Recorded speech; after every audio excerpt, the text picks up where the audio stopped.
जब भी मैं पेरेंट्स से बात करती हूँ तो ऑलमोस्ट पेरेंट्स का सिर्फ एक क्वेश्चन होता है कि मैम हमारा बच्चा साउंड सुनकर घबरा जाता है। जब भी हम उसे कपड़े पहनाने का ट्राई करते हैं तो वो उसमें भी बहुत प्रॉब्लम क्रिएट करता है और उसको सिर्फ एक ही टेस्ट का खाना चाहिए होता है। देन आज मैं आपसे एक प्रोफेशनल वे में नहीं, बीइंग एन पेरेंट्स इस टॉपिक पे बात करना चाहती हूँ कि ऐसा क्यों होता है।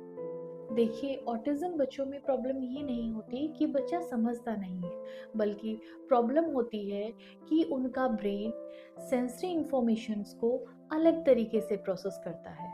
हमें जब भी कोई सेंसरी इनपुट मिलता है, light, touch, sound, movement, then हम बिल्कुल नॉर्मल रिएक्ट करते हैं। बट ऑटिज्म बच्चों में या तो इन सब चीज़ों को लेके वो बहुत ज़्यादा इंटेंस करते हैं या फिर उन्हें बहुत कम फील होता है, और इसी प्रॉब्लम को हम कहते हैं सेंसरी प्रोसेसिंग डिफ़िकल्टी। सबसे पहले हम बात करेंगे साउंड से बच्चों को जो प्रॉब्लम होती है। कई बार पेरेंट्स ये बोलते हैं कि मैम मेरा बच्चा तो प्रेशर कुकर की आवाज़ सुनते ही रो देता है। तो इसका मतलब आपका बच्चा ज़िद्दी नहीं है, या आपका बच्चा ये नहीं बोल रहा है कि जाओ फटाफट से ये प्रेशर कुकर बंद करके आओ, मेरे पास में बैठो, शांति से बैठो, नहीं। उसको ऑडिटरी हाइपर सेंसिटिविटी फ़ील हो रहा है, मतलब उसके ब्रेन को जो आवाज़ जा रही है वो वेल फ़िल्टर्ड होके नहीं जा रही है, वो उसके लिए एक ओवरलोड बन रही है।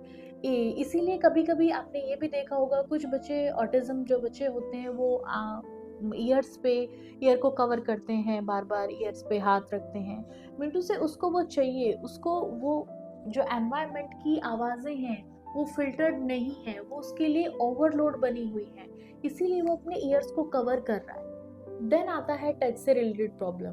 देन बहुत सारे पेरेंट्स का ये क्वेश्चन होता है कि मैम जब भी हम बच्चे को हेयर कट के लिए लेके जाते हैं तो वो बहुत पैनिक शो करता है, बाथिंग कराते हैं उसको या फिर उसको ड्रेसिंग कराते हैं तो भी बहुत टेंट्रम शो करता है।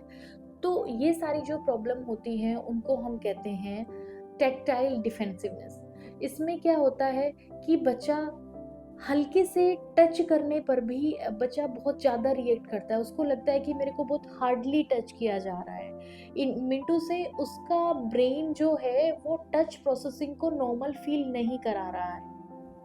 द नेक्स्ट क्वेश्चन क्या ऐड होता है कि मैम मेरा बच्चा सिर्फ एक ही टेक्सचर का खाना पसंद करता है, उसको सिर्फ बिस्किट ही डेली खाने हैं।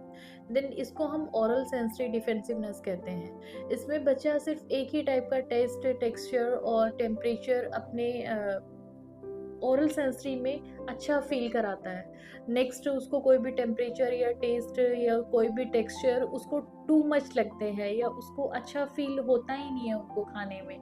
तो हमें इस चीज़ के लिए उनको फोर्सफुली फीडिंग नहीं कराना चाहिए। पेरेंट्स इस चीज़ में भी कंफ्यूज होते हैं कि इतना हाइपर बच्चा क्यों है, दौड़ रहा है, भाग रहा है, एक जगह पे टिक के नहीं बैठ रहा है। एक्चुअली पेरेंट्स, ये सेंसरी सीकिंग बिहेवियर होता है। इसमें बॉडी को प्रॉपर वेस्टिबुलर इनपुट चाहिए होता है, इसीलिए बच्चा जंप करता है, स्पिन करता है, एक जगह पे टिक के नहीं बैठता है। हमेशा याद रखिए कि ये कोई भी बैड बिहेवियर्स नहीं होते हैं, ये नर्वस सिस्टम के ओवरलोड से होता है। अब क्वेश्चन आता है कि इन सब का ट्रीटमेंट क्या होता है। ऑनेस्टली मैं बोलूँगी कि सेंसरी इश्यूज़ का कोई मैजिकली क्योर नहीं होता है, लेकिन occupational therapy with sensory integrations and speech therapy से इसको हम बहुत अच्छे से रेगुलेट कर सकते हैं। पेरेंट ट्रेनिंग यहाँ पे सबसे ज़्यादा इम्पोर्टेंट होती है। हमें क्लिनिक के साथ में घर का भी एनवायरनमेंट चेंज करना पड़ता है। छोटी छोटी सी चीज़ें बहुत हेल्प करती हैं, जैसे रूटीन को प्रिडिक्टेबल बना के रखो, लाइट और साउंड्स को कंट्रोल में रखो और बच्चे को धीरे धीरे एक्सपोजर दो। बच्चे को फोर्स मत करो किसी भी चीज़ के लिए, क्योंकि रेगुलेशंस पहले आती हैं और लर्निंग बाद में। देन अगर आप ये वीडियो को सुन रहे हैं और आप एक पेरेंट है, देन आप अपने आप को बिल्कुल ब्लेम मत करें, क्योंकि आपका बच्चा डिफ़िकल्ट नहीं है, उसका सेंसरी सिस्टम डिफ़िकल्ट है। और जैसे जैसे सेंसरी सिस्टम रेगुलेट होने लगता है वैसे ही बिहेवियर, अटेंशन एंड कम्युनिकेशन अपने आप से इम्प्रूव हो जाते हैं। अगर आप अपने बच्चे के साथ ऐसी किसी सिचुएशन को फेस कर रहे हैं तो कमेंट बॉक्स में अपनी उस क्वेश्चन को जरूर डालें। मैं नेक्स्ट वीडियो में आपके क्वेश्चन को जरूर कवर करूंगी। Thanks for watching this video.